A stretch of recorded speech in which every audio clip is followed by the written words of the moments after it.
Good morning students.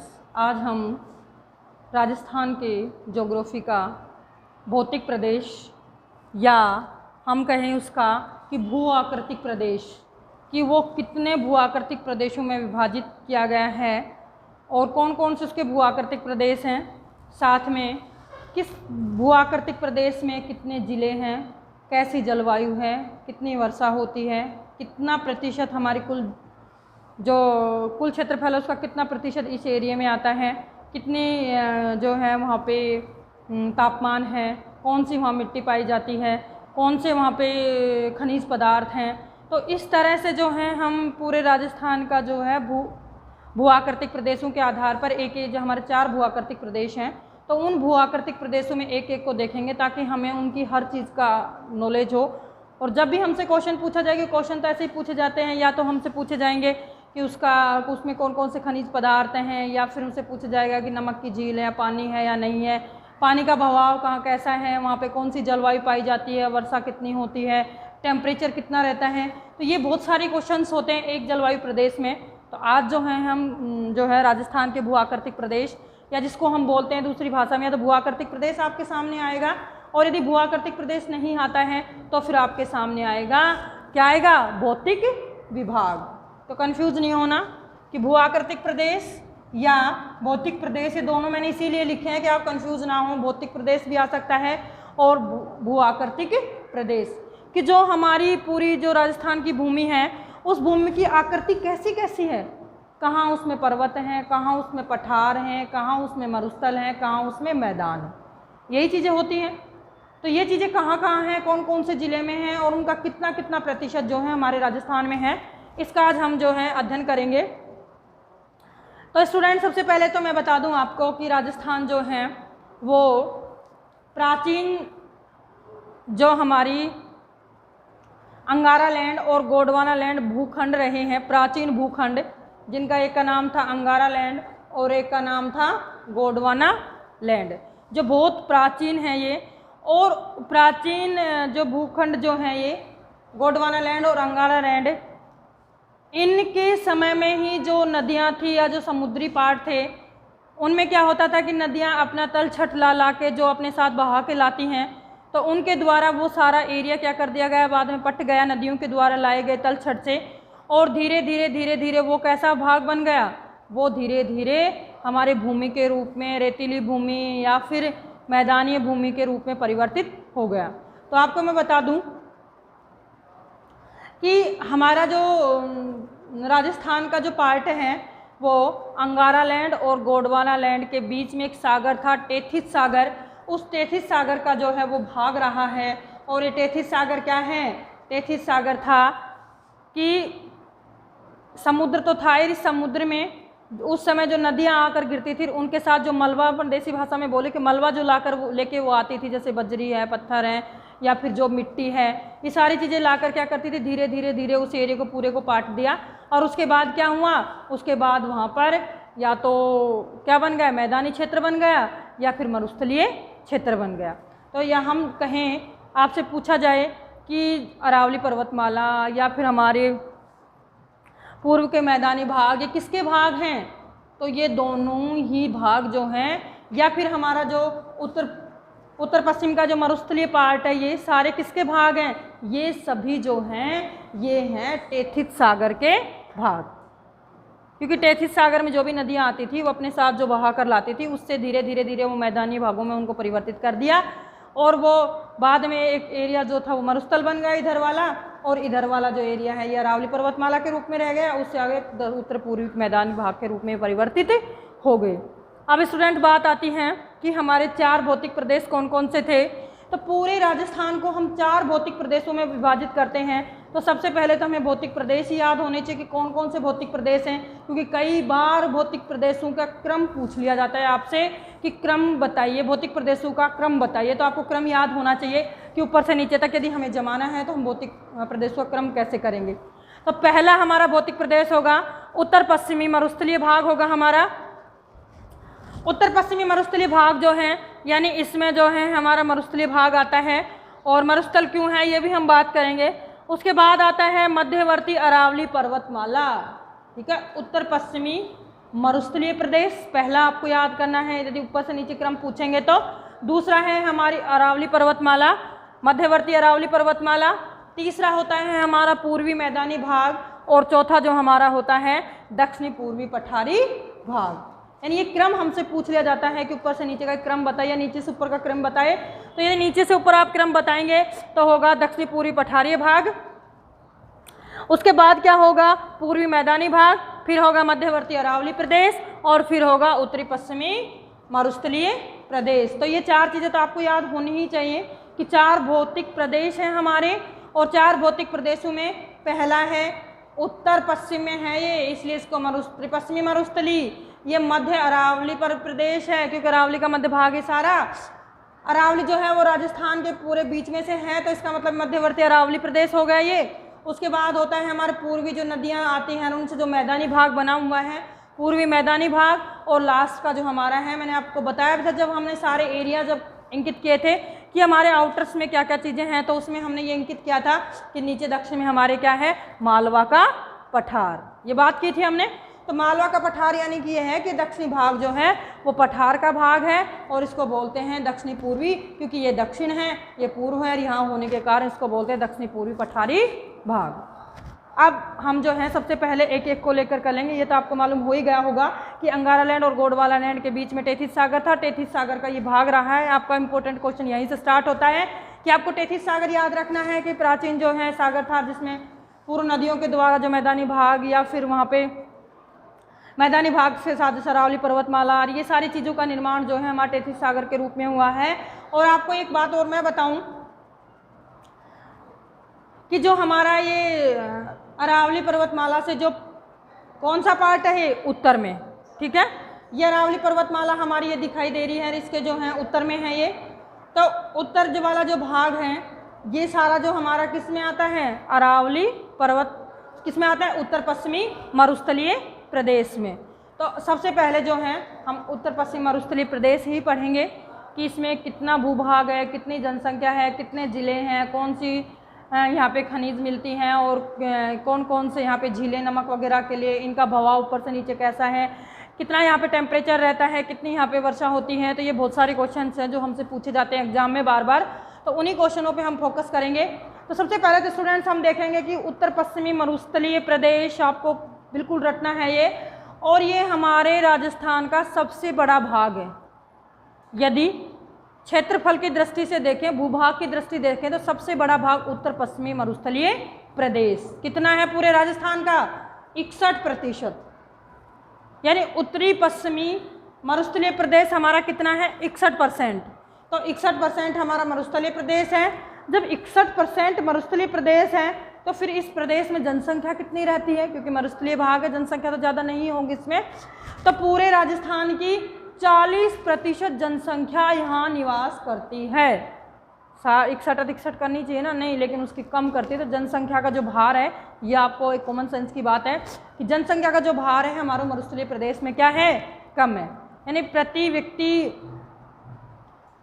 जो residency है वो प्रति व्यक्ति रेजिडेंसी हमारी क्या है, कम है। सबसे कम तो हमारे जैसलमेर में, जहाँ 17 पर किलोमीटर में 17 व्यक्ति ही हैं। तो जो है यहाँ पे जनसंख्या घनत्व जो है जिसको हम बोलते हैं, वो जनसंख्या घनत्व जो है वो सबसे कम किसमें है, उत्तरी पश्चिमी मरुस्थलीय पार्ट में। और यदि जिले की बात करें तो सबसे कम जो जनसंख्या घनत्व हो जिले की यदि हम बात करते हैं तो जैसलमेर में सबसे कम जनसंख्या घनत्व है 17 व्यक्ति पर किलोमीटर, ठीक। उसके बाद जो है आते हैं कि भाई ये जो हमारा एरिया है वो है तो 61% राजस्थान का, तो लेकिन 61% में कौन कौन से ज़िले इसमें आते हैं, तो आपको ध्यान रखना है 12 ज़िले इसमें आते हैं।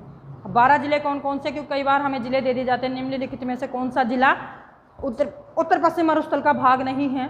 तो हमें देखना होगा कि उत्तर पश्चिम मरुस्थल का भाग कौन सा नहीं, क्योंकि आपको ज़िले यदि याद हैं और हमें ज़िले रटने नहीं हैं, हमें ज़िले समझने हैं, हमें मैप देखना है और मैप से हमें क्लियर करना, क्योंकि आप उसको कभी गलत नहीं करोगे।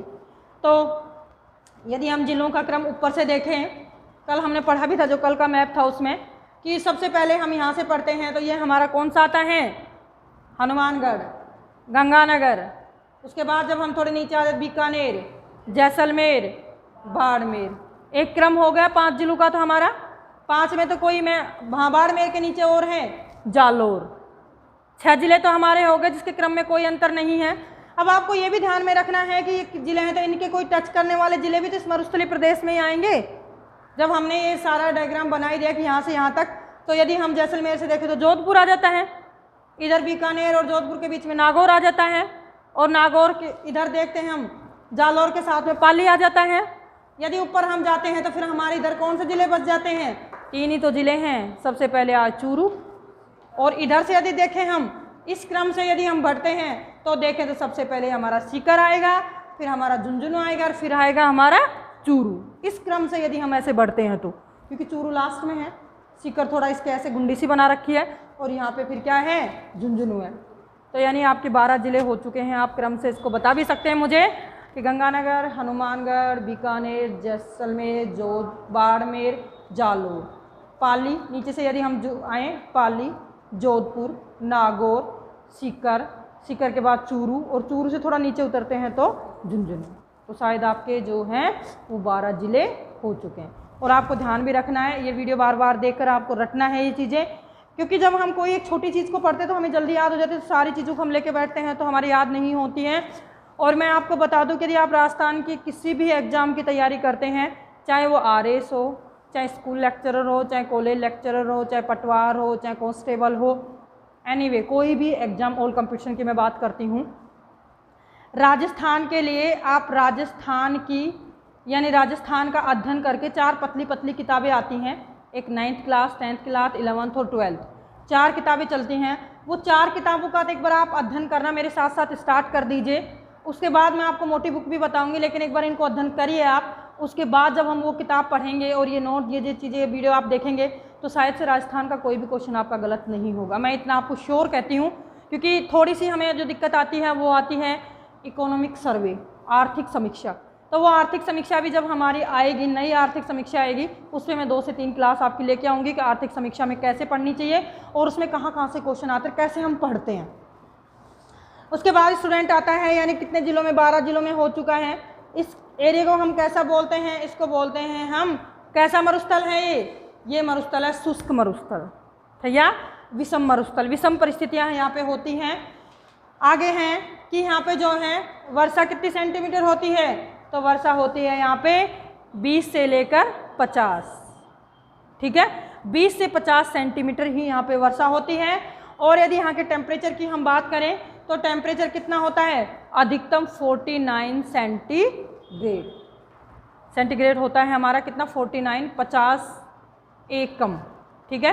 तो 49 जो है हमारा टेम्परेचर होता है, अधिकतम की बात कर रही हूँ मैं। और यदि हम नीचे से निम्न तक की बात करें तो निम्न हमारा टेम्परेचर कितना होता है? -3 डिग्री सेंटीग्रेड, ठीक। -3 डिग्री जो है हमारा टेम्परेचर होता है। यदि अधिकतम देखें तो 49। और ये क्यों होता है? ये इसलिए होता है कि जो हमारा मरुस्थलीय प्रदेश है उसमें बालू मिट्टी है, और बालू मिट्टी क्या होती है? माटी क्या जल्दी गर्म होती है और जल्दी ठंडी होती है। इसलिए हमारे जो दिन और रात का जो टेम्परेचर है उस टेम्परेचर का जो अंतर आता है वो अंतर, औसतन अंतर जो है वो अधिक आता है। क्योंकि आप देख ही रहेंगे औसतन गर्मी और सर्दी का यदि हम देखें तो कितना ज़्यादा आ रहा है, बहुत टेम्परेचर माइनस में गाड़ी जा रही है। यानी अंतर यदि हम देखें तो 52 का अंतर आ रहा है, 52 डिग्री सेंटीग्रेड का, माइनस में है ना ये, तो 52 का अंतर तो बहुत होता है। उसके बाद जो है अगला, इसी से हम बात करें अपने उत्तर पश्चिमी मरुस्थल से, तो उत्तर पश्चिमी जो मरुस्थल है इसमें क्या है? बालू का स्तूप। बालू का स्तूप क्या होता है कि ये जो है हमारे मरुस्थलीय प्रदेश होते हैं इसमें बालू मिट्टी होती है। और बालू मिट्टी में क्या होता है कि जब हवा तेज़ चलती है वहाँ पे पेड़ वगैरह तो होते नहीं हैं, बहुत कम होते हैं, होते तो खेजड़े वगैरह के ही पेड़ होते हैं वहाँ पे, कीकर खेजड़े ऐसे ही पेड़ होते हैं। तो वो जैसे जिस एरिया में हवा चलती है हवा को उसी साथ वो बहवा कर ऐसे ले जाती है और विभिन्न प्रकार की आकृतियों का निर्माण करती है। कभी अर्धचंद्राकार कर देती है, कभी वो जो है वो अपने मशरूम आता है उस आकृति की कर देती है। तो अलग अलग आकृतियाँ जो है वो बना देती है मिट्टी की। वो क्या बनते हैं? स्तूप बनते हैं। बालू का स्तूप इनको बोलते हैं हम, जैसे अर्धचंद्राकार स्तूप हो गए, अलग अलग स्तूप इनके बनते हैं।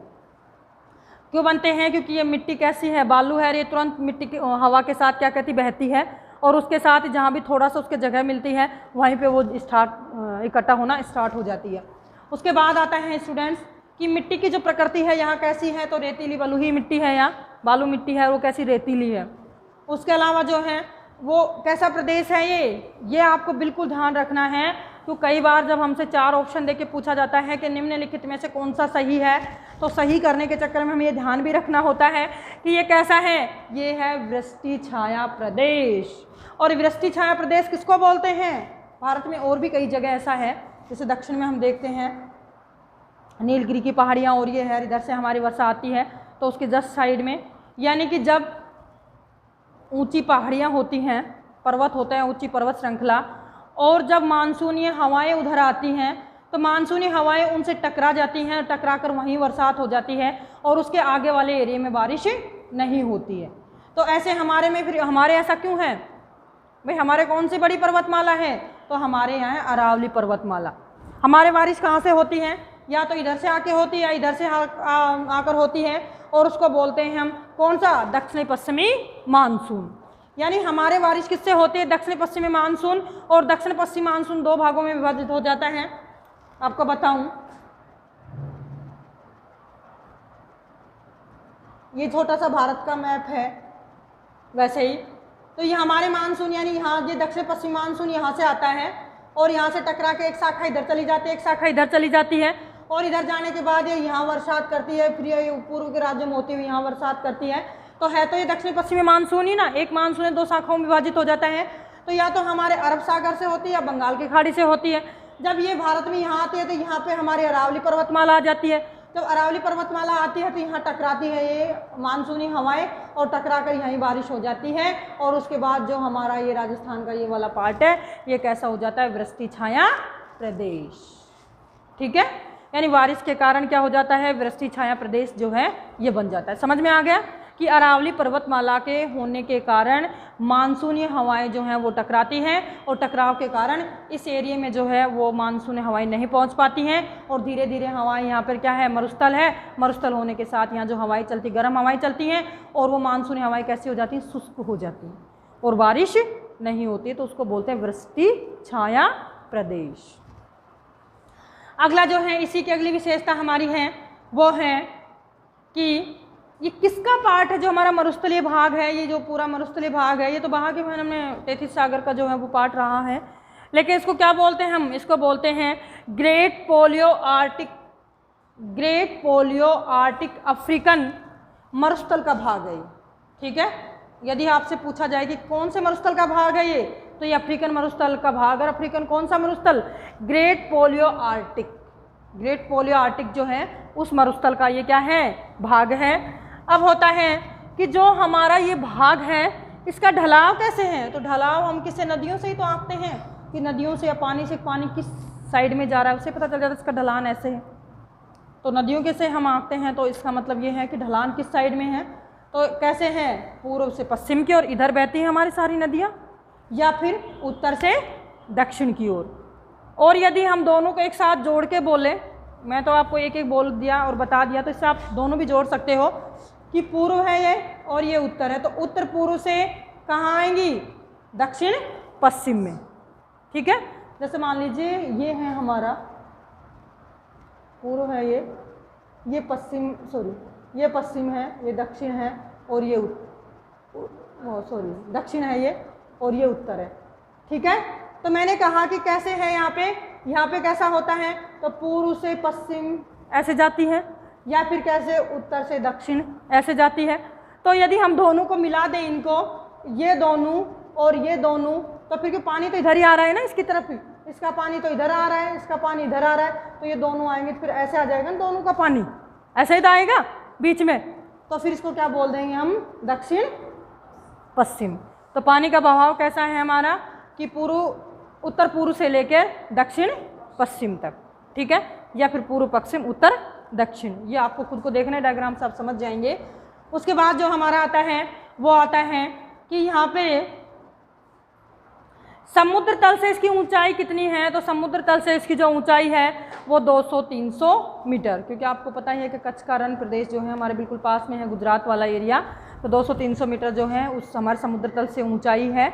उसके बाद आता है कि यहाँ पे कौन कौन सी खनिज पदार्थ पाए जाते हैं। ये भी क्वेश्चन पूछे जाते हैं आपसे, क्योंकि पूछते हैं लिग्नाइट राजस्थान में कहाँ है, लाइमस्टोन राजस्थान में कहाँ है। तो ये चीज़ें आपको देनी होंगी ना कि लाइमस्टोन और ये सारी चीज़ें कहाँ उत्पादित होती हैं हमारी। तो फिर क्या क्या है इसमें, यानी हमारे यहाँ पे खनिज तेल, प्राकृतिक गैस, ये तो आपको मालूम, जैसलमेर, बाड़मेर, बीकानेर, जोधपुर, इनमें हमारे क्या हो, जैसलमेर में स्पेशली, बाड़मेर में स्पेशली तेल के कुएँ हैं और प्राकृतिक गैस के भंडार, ये तो मालूम है आपको। उसके बाद लिग्नाइट जो कोयला होता है, कोयले का 4 प्रकार होते हैं, इसमें से एक प्रकार लिग्नाइट प्रकार का कोयला होता है। और उसके बाद होता है लाइम स्टोन, यानी ये 4 चीज़ें यहाँ पे पाई जाती हैं, खनिज तेल, प्राकृतिक गैस, लिग्नाइट, कोयला जो है वो, और लाइम स्टोन, ये 4 प्राकृतिक। और उसके अलावा हमारे यहाँ पर टेथिस सागर का ये भाग है, इसके कारण से यहाँ पे क्या है, यहाँ पर जो है वो है खारे पानी की झील, जिससे नमक का उत्पादन होता है। और नागौर के डीडवाना में जो है वो सबसे बड़ा प्लांट राजस्थान का लगा हुआ है नमक उत्पादन के लिए। तो लूणकरणसर, डीडवाना, पर्वतसर, ये क्या है, नमक उत्पादन की झीलें हैं जहाँ पर सर्वाधिक नमक उत्पादित होता है।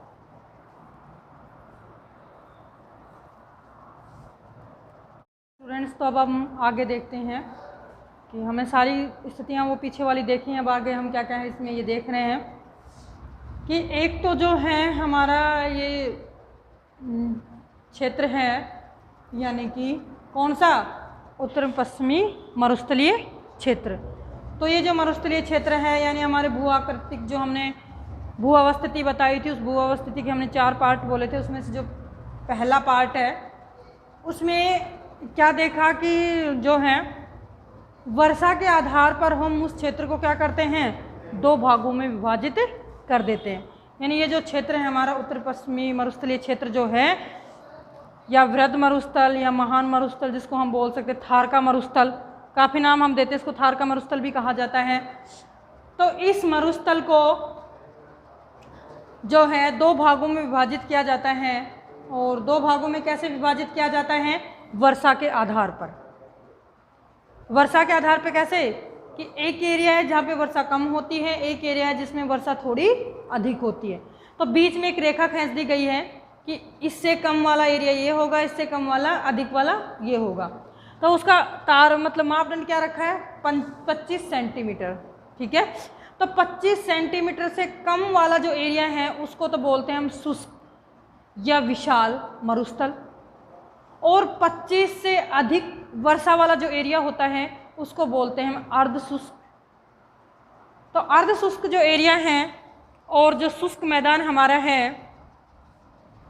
उसमें क्या आता है, यानी ये 25 सेंटीमीटर जो है हमारी वर्षा रेखा हमने बनाई है, और इस वर्षा रेखा में क्या होता है, इसके ऊपर वाला जो एरिया है इसमें 25 सेंटीमीटर क्या होती है, बरसात कम होती है 25 सेंटीमीटर से, और जो नीचे है इसके, इसमें क्या होती है 25 सेंटीमीटर से अधिक होती है, यानी कम होती है इधर अधिक होती है। अब कम होती है तो उसकी चीज़ों में भी काफ़ी इफेक्ट पड़ेगा कि वर्षा की वजह से तो बहुत सारी चीज़ें जो है हमारी भू आकृतिक प्रदेश में बहुत सारी चीज़ें जो निर्धारित करती हैं वर्षा की वजह से। तो फिर इन दोनों का नाम भी, यानी कि इस प्रदेश को लास्ट में हमने 2 भागों में विभाजित कर लिया है। 25 सेंटीमीटर वर्षा के आधार पर, 25 सेंटीमीटर से कम वर्षा वाला जो एरिया है उनको शुष्क मैदान कहते हैं, यानी कि महान मरुस्थल भी कहा जा सकता है उनको, और वृहद मरुस्थल भी कहा जाता है। और जो 25 सेंटीमीटर से अधिक वर्षा वाले जो क्षेत्र हैं उनको हम क्या कहते हैं, उनको बोलते हैं अर्ध शुष्क मरुस्थल या मैदान, ठीक है, अर्ध शुष्क मैदान या मरुस्थल। अब हम बात करते हैं शुष्क मैदान की। पहली तो मैंने बताई थी 25 सेंटीमीटर से कम वर्षा, एक तो हमारे सामने आ चुका है।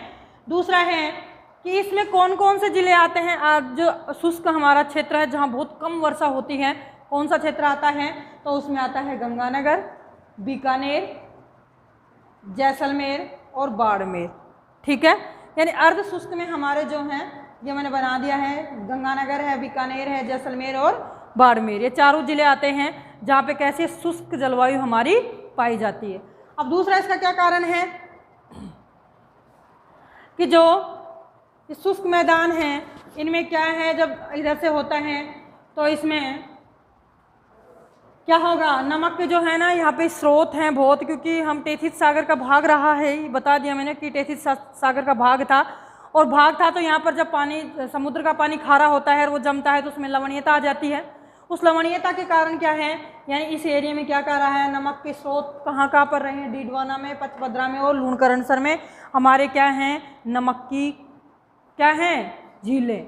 और इन झीलों से यानी कि जो हमारा डीडवाना है यहाँ पे तो नमक का बहुत बड़ा कारखाना भी है, राजस्थान का बहुत बड़ा जो है ना प्लांट भी लगा हुआ है डीडवाना में। उसके बाद जो बात आती है वो आती है हमारे अर्ध शुष्क मैदान की, कि अर्ध शुष्क मैदान जो हमारा है उसमें क्या होगा, तो अर्ध शुष्क मैदान जो है मतलब शुष्क जहाँ पे कुछ है ही नहीं, पानी की कोई संभावना ही नहीं है, ठीक है।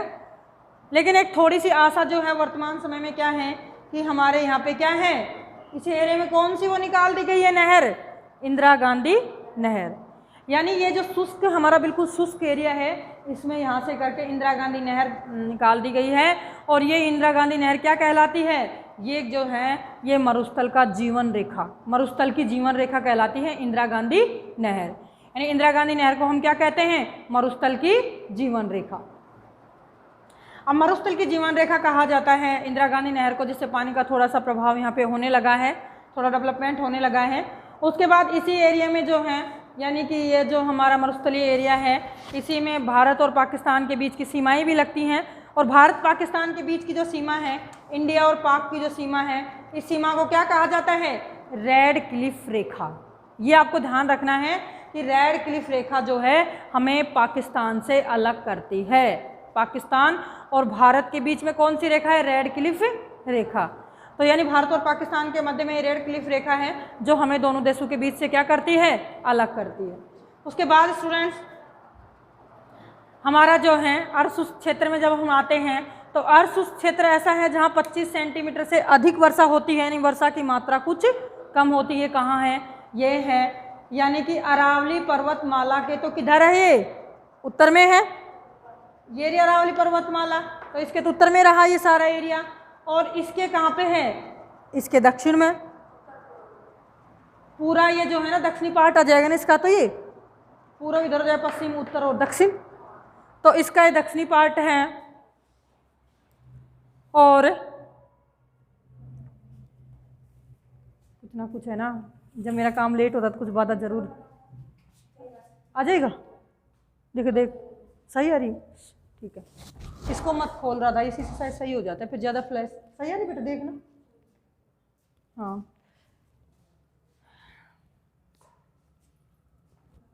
हाँ तो स्टार्ट कर दे, चल गई।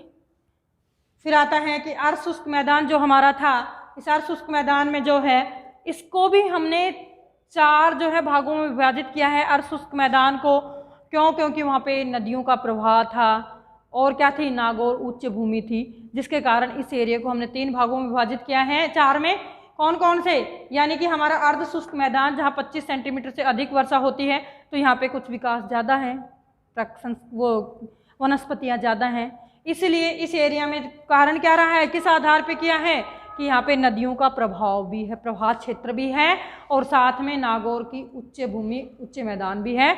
इस वजह से इसको हमने 4 भागों में विभाजित कर दिया है। नागौर का जो ये मैदानी क्षेत्र है बीच में जो है, इसको नागौर की उच्च भूमि बोलते हैं। और ये नागौर की उच्च भूमि कैसी है, ये हमारी जलवायु को निर्धारित करती है। इसको बोलते हैं, क्या बोलते हैं, संकरणीय जलवायु। संक्रमणीय जलवायु का मतलब होता है कि संक्रमण का अर्थ होता है फैलाव, किसी भी चीज़ का संक्रमण का अर्थ होता है फैलाव। यदि हम बीमारी से संक्रमित हो गए हैं, संक्रमित यानी कि कोई ऐसी बीमारी थी जिससे वो संक्रमित हो सकता था, संक्रमणीय क्षेत्र बोलते हैं, जिससे क्या होता है, प्रभाव होता है हर चीज़ का, तो इसको हम बोलते हैं संक्रमणीय जलवायु क्षेत्र है। ये जो है इसको बोलते हैं नागौर उच्च भूमि। तो यानी एक तो आपका नागौर उच्च भूमि हो गया, एक हो गया लूनी नदी बेसिन हो गया, लूनी नदी का प्रवाह यहाँ पे है, और दूसरा हो गया शेखावाटी आंतरिक प्रवाह जल क्षेत्र, यानी शेखावाटी की जो आंतरिक प्रवाह की नदियाँ हैं वो हो गया। और एक कौन सा हो गया हमारा, घग्गर नदी, जो भी क्या है आंतरिक प्रवाह की नदी है। यानी हम इनको जो है हमारा अर्ध शुष्क क्षेत्र है, अर्ध शुष्क क्षेत्र को हम 4 भागों में डिवाइड करते हैं। जिसमें से पहला क्षेत्र होता है हमारा घग्गर नदी वाला। घग्गर नदी का मैदान जो है वो कैसी नदी है हमारी, वो घग्गर नदी को बोला जाता है मृत नदी। क्यों? क्योंकि वो अंतः प्रवाह की नदी है, थोड़ी दूर बहती गंगानगर हनुमानगढ़ में, उसके बाद वो लुप्त हो जाती है, तो उसको बोलते हैं मृत नदी के नाम से भी हम उसको जानते हैं। और ये कहाँ पे है घग्गर नदी, तो इसकी लोकेशन जो है ये रही हनुमानगढ़ और गंगानगर में। ठीक, इसको बोलते हैं, क्या बोलते हैं इसको, घग्गर नदी का मैदान। गंगा कहाँ पे है, गंगानगर हनुमानगढ़ में। इसे क्या कहा जाता है, इसे मृत नदी भी कहा जाता है। और दूसरा जो दो ही क्वेश्चन इससे जुड़े हुए रहते हैं, एक तो मृत नदी है और दूसरी जो है यह जो नदी है ये गंगानगर और हनुमानगढ़ में बहती है। और तीसरा जो है वो ये है कि अंतः प्रवाह की नदी है, ये थोड़ी दूर बह के लुप्त हो जाती है, नीचे चली जाती है पानी मिट्टी में, ज़मीन में अपने आप ही आगे नहीं निकलती है। और यदि ज़्यादा बाढ़ वगैरह आती है तो फिर ये थोड़े आगे निकलती है, वो हम जब नदी पढ़ेंगे उसमें करेंगे पूरी चर्चा। फिर उसके बाद आता है हमारा दूसरा लूनी बेसिन, यानी इसको हम जो है अर्धशुष्क मैदान को 4 भागों में विभाजित किया है। घग्गर का मैदान आपको बता दिया है जो ऊपर है सबसे। उसके बाद हमारा आता है लूनी बेसिन, और लूनी बेसिन में क्या है, जिसको हम गोडवाड़ा क्षेत्र भी कहते हैं। लूनी बेसिन को दूसरा नाम क्या है, गोडवाड़ा क्षेत्र। आपसे पूछ लिया जाए गोडवाड़ा क्षेत्र है तो आपको देना है लूनी बेसिन। अब लूनी बेसिन जो है, अब लूनी जो है काफ़ी जिलों को हमारे को टच करते, तो पढ़ेंगे तब हम इसको बता देंगे। वैसे एक बार मैं बता देती हूँ कि अजमेर जो है इससे निकल के ये यहाँ से निकल कर ऐसे जाकर ये हमारे नीचे जो है गुजरात में कच्छ का रण जो है उसमें गिर जाती है। और इसकी सहायक नदियाँ और उसका एक प्रवाह क्षेत्र है जिसको हम क्या बोलते हैं, लूनी बेसिन। लूनी नदी और उसकी सहायक नदियों का जो प्रवाह क्षेत्र होता है, जल प्रवाह क्षेत्र, उसको लूनी बेसिन कहा जाता है। और वो उसको दूसरे भाषा में यदि हम बोले, दूसरा नाम इसको बोले तो उसको बोलते हैं गोडवाड़ा क्षेत्र, गोडवाना लैंड भी बोलते हैं जैसे। तीसरा जो हमारा है वो है नागौर बेसिन, नागौर उच्च भूमि, जिसको हम बांगर प्रदेश भी बोलते हैं। नागौर उच्च भूमि को बांगर प्रदेश। तो नागौर उच्च भूमि जो है वो कहाँ है, मैंने कह दिया कि वो शुष्क मैदान और अर्धशुष्क मैदान में संक्रमणीय जलवायु का निर्धारण है, यानी संक्रमणीय जलवायु के क्षेत्र के नाम से ये जाना जाता है। तो ये इन दोनों के बीच में है, दोनों को निर्धारित करता है, संक्रमणीय जलवायु है ये, यानी इधर से जलवायु का इधर फैलाव ये करता है। उसके बाद है नागौर उच्च भूमि, जिसे बांगर भी कहा जाता है, आप ध्यान रखना है, बांगर कहा जाता है इसको, नागौर उच्च भूमि। और फिर अगला जो हमारा है वो है शेखावाटी आंतरिक प्रवाह, कि शेखावाटी में भी जो है हमारी अंतः प्रवाह की जो है वो नदियां हैं, जिसे क्या कहा जाता है, शेखावाटी आंतरिक प्रवाह, जल प्रवाह क्षेत्र जो है वो कहा जाता है। और इस शेखावाटी आंतरिक जल प्रवाह जो है ये कहाँ कहाँ है, कौन कौन से में है, तो ये शेखावाटी जल प्रवाह क्षेत्र जो है वो है, शेखावाटी क्षेत्र किसको बोला जाता है, चूरू, सीकर, झुंझुनू। और ये अंतःप्रवाह है तो इसमें हम किसको, नागौर को भी शामिल कर लेते हैं। नागौर का छोटा सा पार्ट, वैसे शेखावाटी जो है चूरू, झुंझुनू और सीकर को ही बोला जाता है, लेकिन ये जो है इसमें आंतरिक प्रवाह की नदियां हैं जो कुछ नागौर तक भी पहुंचती हैं। उसके बाद स्टूडेंट आता है कि जो हमारा ये उत्तर पश्चिमी जो मैदान था, मरुस्थलीय भाग जो हमारा है, और इस मरुस्थलीय भाग में कौन कौन सी फसलें होती हैं, तो मेन जो फसल है यहाँ की बाजरा है, मोठ है और क्या है, ग्वार। बाजरा, मोठ और ग्वार। और यदि हम वनस्पति की बात करें तो यहाँ पे कौन सी वनस्पति ज़्यादा पाई जाती है इस पूरे एरिया में, तो यहाँ पे कौन सी, बबूल, तो आप जानते ही हैं, कैर जो पेड़ होता है जो मरुस्थल या ऐसे जगह पे पाया जाता है, कैर का, बेर। उसके बाद कौन, सांगरी जिसको आप बोलते हो। तो ये सारी चीज़ें जो हैं, कैर जो है, बेर जो है, सेवन घास, जैसलमेर में जो एक सेवन घास की पट्टी है पूरी वो। उसके अलावा क्या है, खेजड़ी, खेजड़ा, और एक और है फोग। यानी ये वनस्पति वहाँ पे पाई जाती है, जिनमें से आप जानते हो, एक दो ऐसे हैं जिनको नहीं जानते हैं, बबूल है, फोग है, खेजड़ी है, कैर है, बेर है और सेवन घास है। उसके अलावा जो है मैंने बता दिया आपको, इंदिरा गांधी नहर जो परियोजना है वो क्या है, ये इसकी जीवन रेखा है मरुस्थलीय प्रदेश की। उसके अलावा यहाँ पे एक और चीज़ पाई जाती है, वो क्या है, वो है कि इस एरिया में जो शुष्क बालू मैदान हमारे हैं, यहाँ क्या होता है, यहाँ बालू के स्तूप पाए जाते हैं। ठीक है, और बालू के स्तूप कितने प्रकार के होते हैं, बालू के स्तूप जो है, एक तो ऐसी भूमि है जहाँ बालू के पूतों से युक्त है, और एक बालू का स्तूप जो है वो रहित है। यानी इनको भी हम दो क्षेत्रों में बांट सकते हैं। जो हमारे शुष्क प्रदेश थे, एक पे बहुत सारे स्तूप बने हुए हैं, एक पर स्तूप नहीं बनते हैं। उसके अलावा जो है एक और यहाँ पे स्थलाकृति पाई जाती है जो बहुत महत्वपूर्ण भी है, कई बार पूछी भी गई है, रण क्षेत्र। यानी एक रण क्षेत्र होता है, और रण क्षेत्र किसे कहा जाता है? रण क्षेत्र होते हैं यानी अस्थायी झील या दलदली भूमि।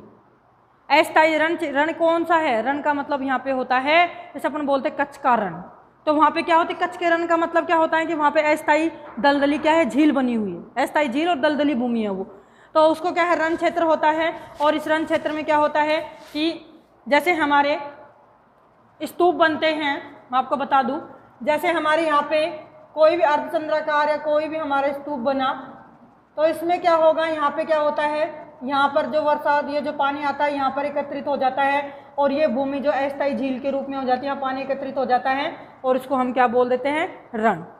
ठीक है, यानी जो हमारी स्तूप होते हैं, स्तूप ऐसे भी हो सकते हैं, तो इनके बीच में जो है ये, इसमें पानी भर जाता है यहाँ से, और यहाँ से आके ये पानी भरता है, तो ये क्या बन जाती है? अस्थायी झील बन जाती हैं, या फिर क्या दलदली भूमि बन जाती है। और उसके बाद दलदली भूमि बनती है तो ये क्या हो जाता है? रण क्षेत्र हो जाता है, क्योंकि जब ये सूखता है तो यहाँ पे ऐसे ऐसे ऐसे ऐसे ऐसे कट कट से हमें दिखाई देते हैं, तो इसको बोलते हैं हम रण। शायद इसमें सारी चीज़ें हमने टच की हैं, ऐसी कोई चीज़ नहीं छूटी है। जो नदियाँ देख लो, चाहे इसकी वनस्पति देख लो, चाहे आप इसका रण जो है टीले जो हमें बताते हैं, जिसको हम स्तूप बोलते हैं, वो स्तूप कितने प्रकार के, कैसे बरखान कैसे बनते हैं, ये सारी चीज़ें जो हैं। हाँ, एक तो बरखान जो है, बरखान कौन से एरिया में बनते हैं ज़्यादा? बरखान जो है वो बरखान यहाँ पे बनते हैं अर्ध शुष्क के मैदान क्षेत्र में। अर्ध शुष्क के मैदान क्षेत्र में बरखान ज़्यादा बनते हैं। तो इस प्रकार से स्टूडेंट्स मैं आपको बता दूं कि जो हमने सिर्फ आज एक ही भू आकृति प्रदेश पढ़ा है, लेकिन उसमें इतनी सारी चीज़ थी कि सारी चीज़ों को हम एक वीडियो में नहीं ला सकते थे, ना बना सकते थे। तो मैं चाहती हूँ कि चाहे हमारे वीडियो में एक ही चीज़ आए, पर उसमें क्वेश्चन कंप्लीट आ जाएं। और ये जो आज आपको मैंने सारी वीडियो में जो आज सारी चीज़ें बताई हैं, शायद इससे क्वेश्चन बाहर नहीं जाएगा, फिर भी हम कोशिश करेंगे कि कोई चीज़ इसमें से छूटी होगी तो अगली वीडियो जब हम अगला प्रदेश पढ़ाएंगे सबसे पहले उस पर चर्चा करेंगे, अगले उसके बाद हम अगला प्रदेश पढ़ा लेंगे। धन्यवाद।